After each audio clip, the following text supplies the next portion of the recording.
In today's news, Eric Rabsatt, charged in death of Ryan Adams' fatal drive-by in Fish Bay Tortola, claims the life of a Vincentian national. Failed robbery attempt at National Bank of the Virgin Islands, officials issue response. Second shipment of COVID-19 vaccines to arrive today in the territory. Premier Foy's international leadership hailed at UN's ECLAC meeting. Appointment of solicitors to the Commission of Inquiry has been done, and the Honorable Marlon Penn issues a call to action urging National Security Council to address increased crime in the territory of the Virgin Islands. All this and so much more when 284 News returns.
Is about these people.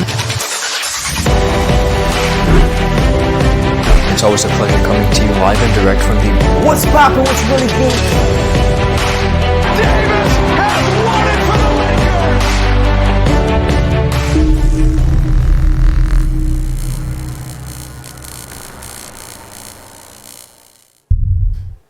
Welcome everybody. It's Wednesday, March 17th, 2021. I'm Ron Grant and you're watching 284 News out of Tortola in the beautiful British Virgin Islands. Thank you so much for joining us. A happy Wednesday to one and all. Beginning our newscast with a local story we touched on yesterday. Police have arrested and charged Eric Rabsatt, 19, of Purcell Estate with debt by dangerous driving and attempting to pervert the course of justice in relation to the October 19th, 2019 incident at Duff's Bottom that took the life of Mr. Ryan Adams, age 20. Rabsatt, who was 17 years old at the time of the incident, was the driver of a freight liner truck that collided with Adams' scooter on the evening of October 23rd. Adams was taken to the hospital for treatment that night and died early the next morning. Now, the director of the public prosecution returned their advice on March 15th. On the file submitted by the Road Town Police Unit in January 2020, following a thorough investigation in the collision. Other charges laid against Rabsatt are driving without a driver's license and driving when not covered by an insurance, past the statute of limitations, and therefore were dropped. Now, Eric Rabsatt will appear before the magistrate's court on the next available sitting. Reports reaching our newsroom have confirmed that a fatal drive-by shooting occurred yesterday around 3:30 at the Fish Bay area outside of International Motors. Officers and onlookers were present on the scene. The lone driver is a Vincentian male who has succumbed to his injuries. Now, our agency has the identity of the victim. However, same will not be published until official reports have confirmed and relatives have been notified. A number of persons were at the scene. Persons who were driving also echoed the sentiments of the very scary events that took place, many saying that they had to run into the Petrus gas station to flee the incident. More details will continue as the story unfolds. Senior officials at the National Bank of the Virgin Islands have confirmed with our newsroom that a failed attempted robbery took place yesterday afternoon after 2 p.m. at the bank's branch in Tortola. The lone assailant was unsuccessful and no one was injured, thankfully. Now, bank officials later issued a response stating, and I quote, "Earlier this afternoon, suspicious activity was observed at the bank's main branch. Out of abundance of caution, senior management contacted the relevant authorities. We continue to encourage all members of staff and our customers to remain on high alert relevant to their surroundings. If any behavior is deemed suspicious, please bring it to the management attention immediately. Now, viewers, we have so much more ahead. Appointment of solicitors for the Commission of Inquiry has taken place, and Premier Foy's international leadership hailed at UN ECLAC meeting. And of course, a second shipment of COVID-19 vaccines are to arrive today in the territory. All this and so much more. You're watching 284 News. Is business slow? Cash flow down? Hosting an upcoming event? We can help. Advertise with 284 Media and take your business or event to the next level by enhancing your present marketing and messaging strategies. Allow our team of experts to create a personalized ad that sets your business apart from all the rest. This could be your business or event. So, what are you waiting for? Contact our marketing team at 284media@cctbvi.com. Advertising with us works. So you're saying I can ask this cat any question? The cat is connected to the computer. You just type in the question, it will read his mind. There's the answer code.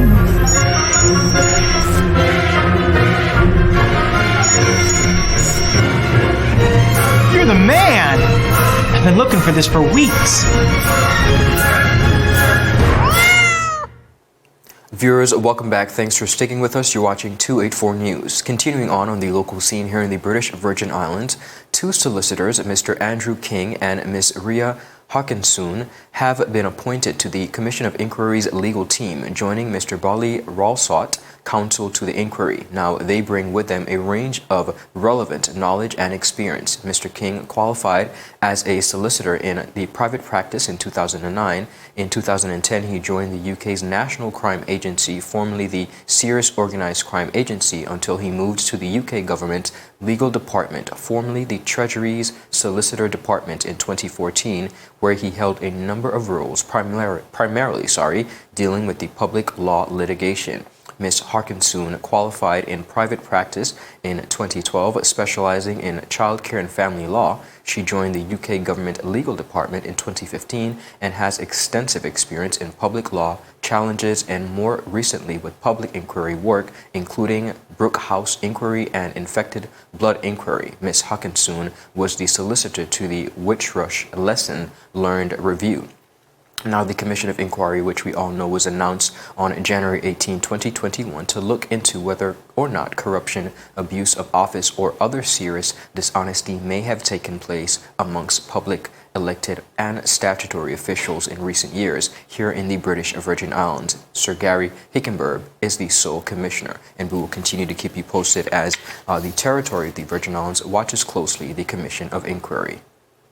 On a very positive note, the British Virgin Islands is preparing to receive the second shipment containing 12,000 doses of the AstraZeneca vaccine from the United Kingdom today, Wednesday, March 17, 2021.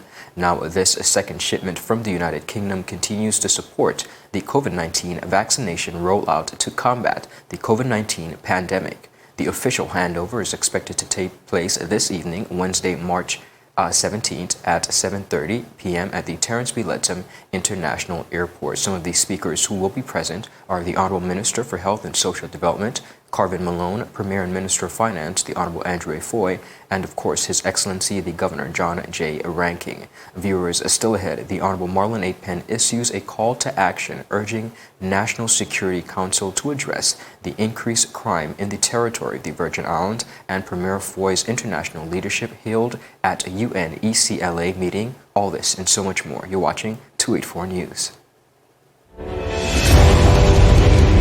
The win. What in the hell I'm freaking out. is about these people?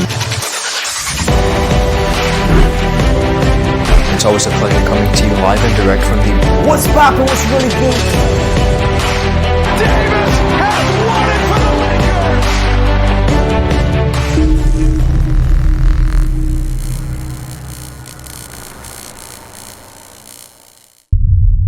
That line you long like church service.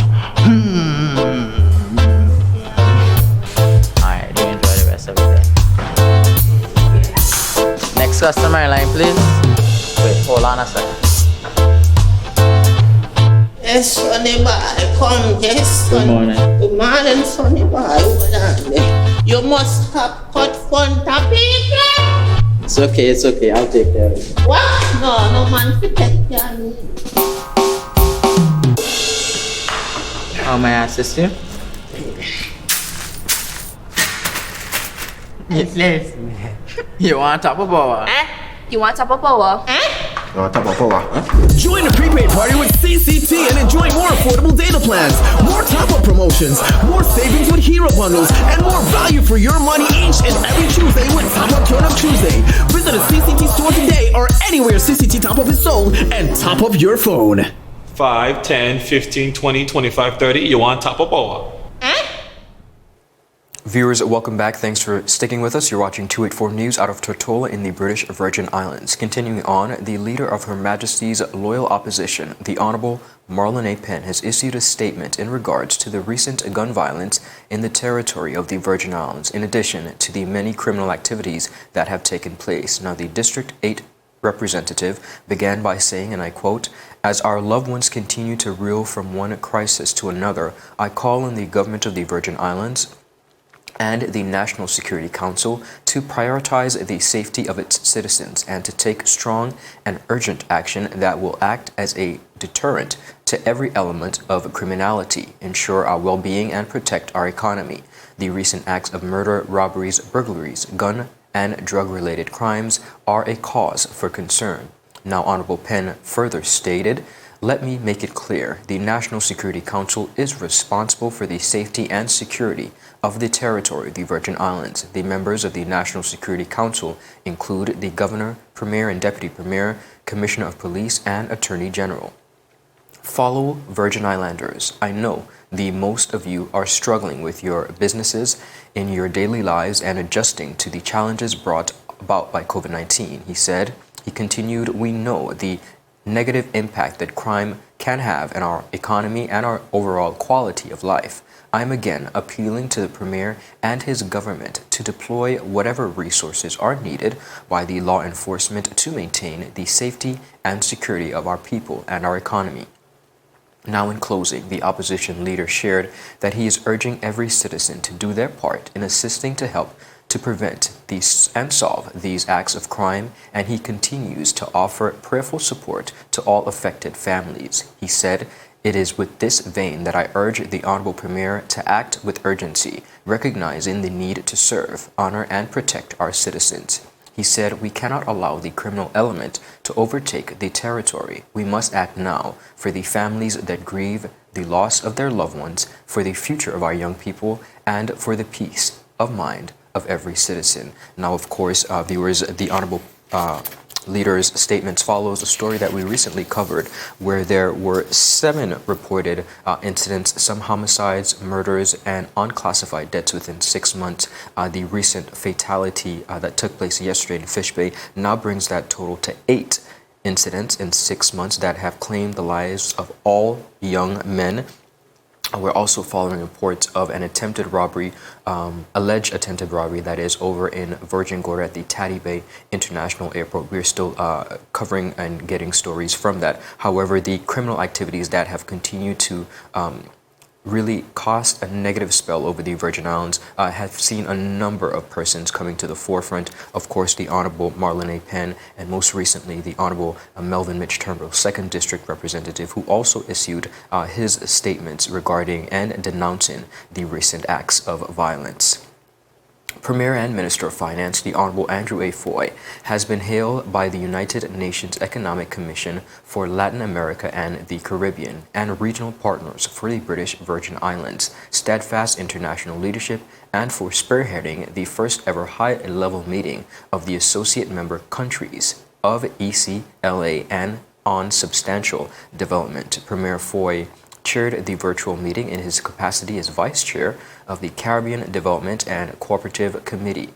In his opening remarks, Premier of the Virgin Islands, Andrew Fahie, said, and I quote, "The associate members of ECLA as the special group of primarily small island developing states in the Caribbean making genuine efforts to achieve sustainable development. However, they share a common challenge that require attention and support in order to achieve these substantial development goals. Critical factors in the sustainable development process, such as administrative capacity, policy expertise, technology transfer, and financial resources, are all areas in which associate members would benefit from more support.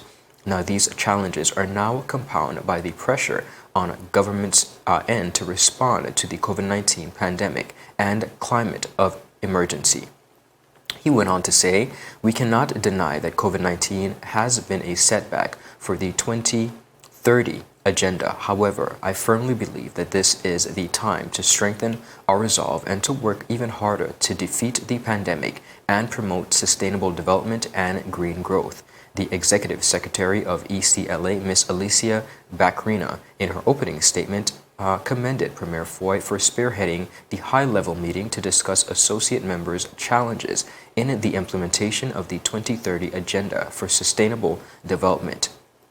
She also highlighted the British Virgin Islands' consistent participation in the ECLA and strong leadership as a vice chair of CDCC. Now, the chair of ECLA, represented by Mr. Christian Golmet Fernandez, Deputy Minister for Ministerial Affairs in the Ministry of Foreign Affairs and Worship of Costa Rica, lauded the British Virgin Islands for its advocacy on behalf of the associate members as a group within the ECLA who require more overall support as part of the Latin America and Caribbean region. Official statements were made by Prime Ministers, Deputy Premiers, ministers, and senior officials from among the representative of associate members that include Anguilla, Aruba, Bermuda, the British Virgin Islands, Cayman Islands, Curacao, Guadeloupe, Martinique, Montserrat, Puerto Rico, Turks and Caicos Islands, and the United States Virgin Islands.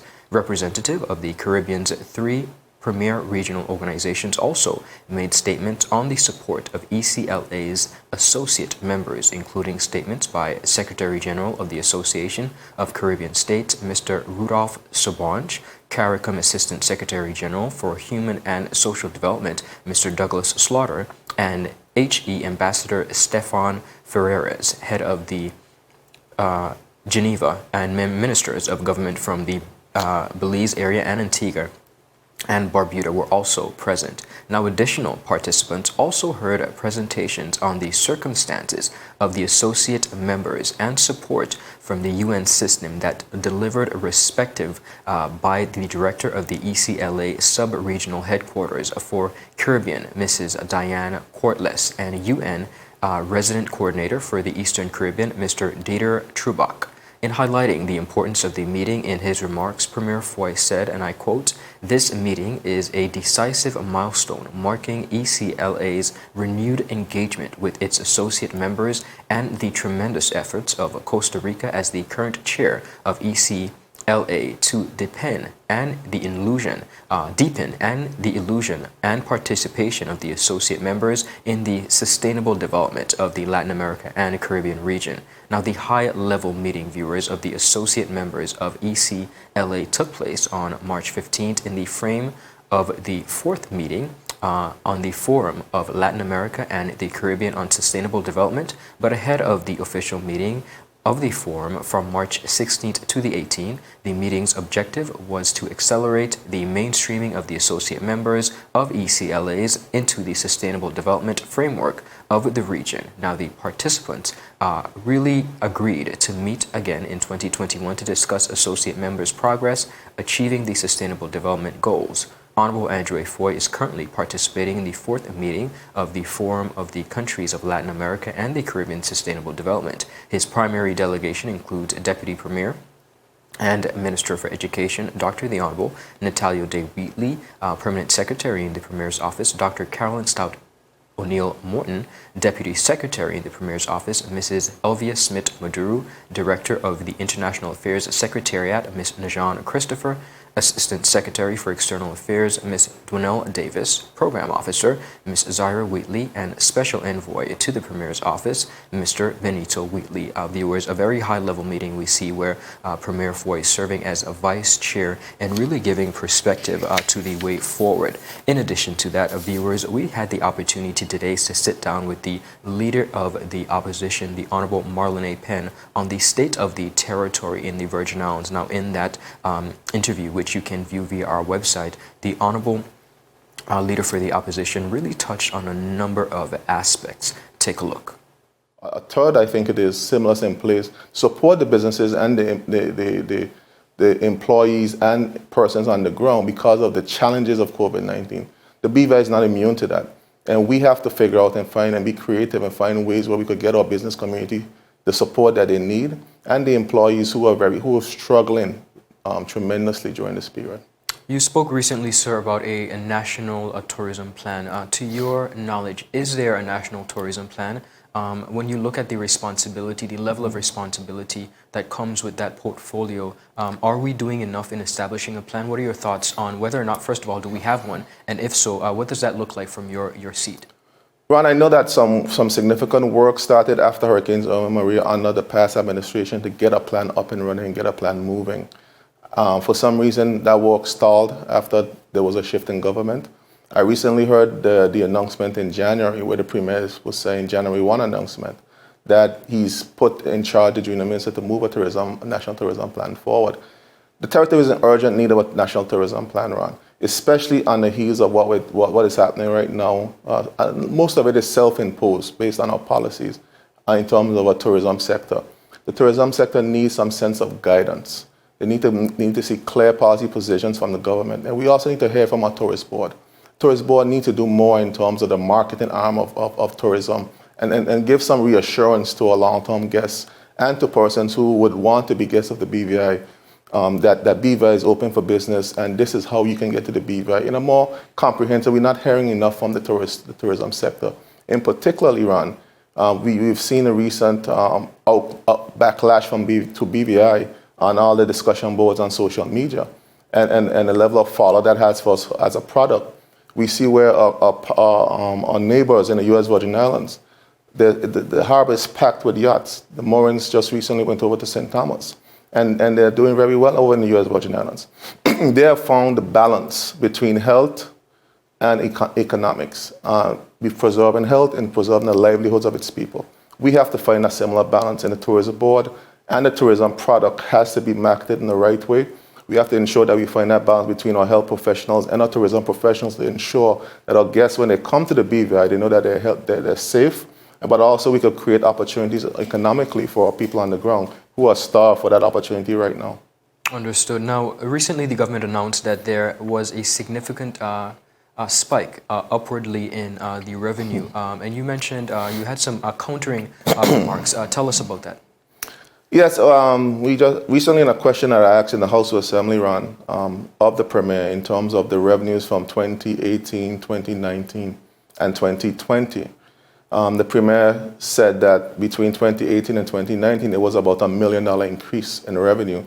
And 2019 to 2020, there's some $12 million increase, which is totally impossible, Ron, because if you look at what has happened actually over the last year, from initially shut down in March 2020 to now, most of the businesses were inactive and have been inactive. We see our tourism industry.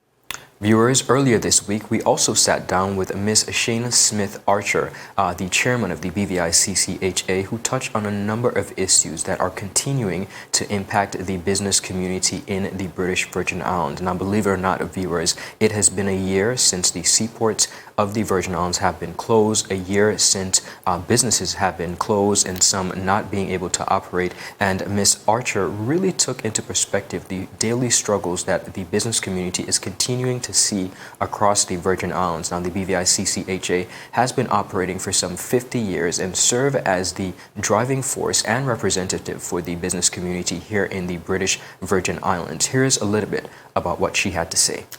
Well, we had a business stakeholders meeting last week, again, to assess, what's happening out there on the ground and get a sense directly from those persons that are feeling it. And, there are still a lot of concerns. And I think the primary one, I just smiled at the commercial where it said BVI love.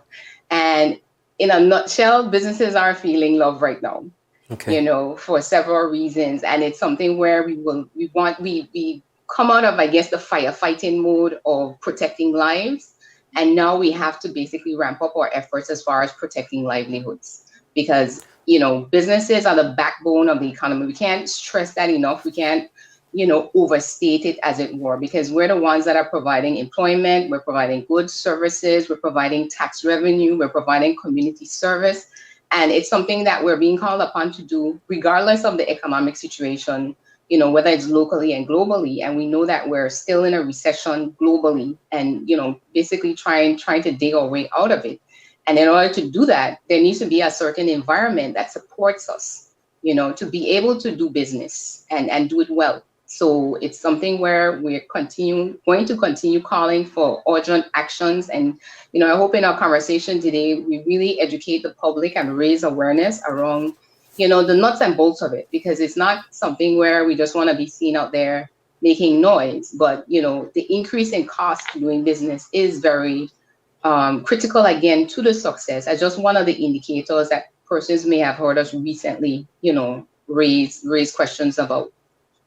Indeed. Now, you mentioned about livelihood as being just as important in lives, and we agree with you. But we see, Mrs. Archer, that the business community is feeling a lack of empathy. Like you mentioned, they're not feeling the BVI love, and there are a number of reasons. We see recently where the increased cost of business, for example, the port fees, delayed payments of business relief. We've seen businesses expected to pay severance. Let's go through some of those issues that businesses are facing.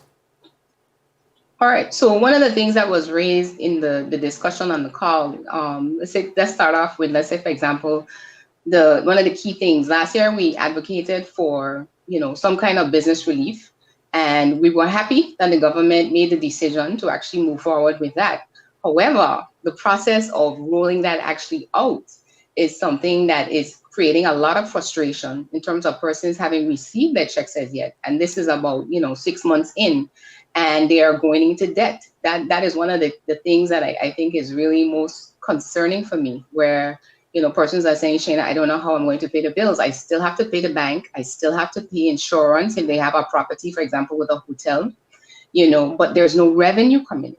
So, how are we expected to now turn around and pay severance when we have earned little to no revenue over the last 12 months? It's a very unrealistic situation, and a lot of pressure seems to be coming down on certain businesses, because there's this expectation that we somehow print money, which, government doesn't print money, and neither do businesses. We have to earn it. And again, the environment has not been there, at least over the last 6 months, because, hopefully we would have expected by now things would have started to turn, but the delays with the seaport opening has definitely created significant damage. So let's take, for example, the first issue you mentioned, employers having to pay out severance. We, of course, would like some middle ground to be come. On both ends, we have employers facing difficulties, not having any revenue in order to pay severance, and then we have employees who are essentially cut off. Now, the Labor Department does allow for a payment plan in effect. That, however, has to be agreed by both parties. And there's also a very small grace period in which that severance has to be paid. From your end, what could be done to find some middle ground for both the employers and employees? Well, I think some type of policy around this, especially in terms of the mitigating circumstances, because, if persons can pay the severance in its allotment, we definitely encourage people to be compliant and go ahead and do that. But in those cases where persons are definitely going to have a hard time to be able to do this, that, there is definitely mitigation. Because I heard a story, I think as recent as yesterday, where someone was explaining, they were offering a payment plan, but the employees were refusing it. So, laborer was saying to them, well, just go ahead and pay. And it's like, I can't do that. Otherwise, I'm going to bankrupt myself. So therefore, Correct. It means that is it. Of course, if you missed both of those interviews, you can do so and revisit our website at 284media.com. Viewers, that's it for today's news roundup. Be sure to follow us for our daily news updates at 284media.com and like us on Facebook at 284media and 284BVI on Instagram and Twitter. I'm Ron Grant. We'll see you again tomorrow as we deliver your daily dose of local, regional, and of course, international content. We're 284 News, your source for honest and impartial news right here on 284 Media in the British Virgin Islands. A happy Wednesday, everybody. Have a great rest of the day. Continue to be well. Bye-bye.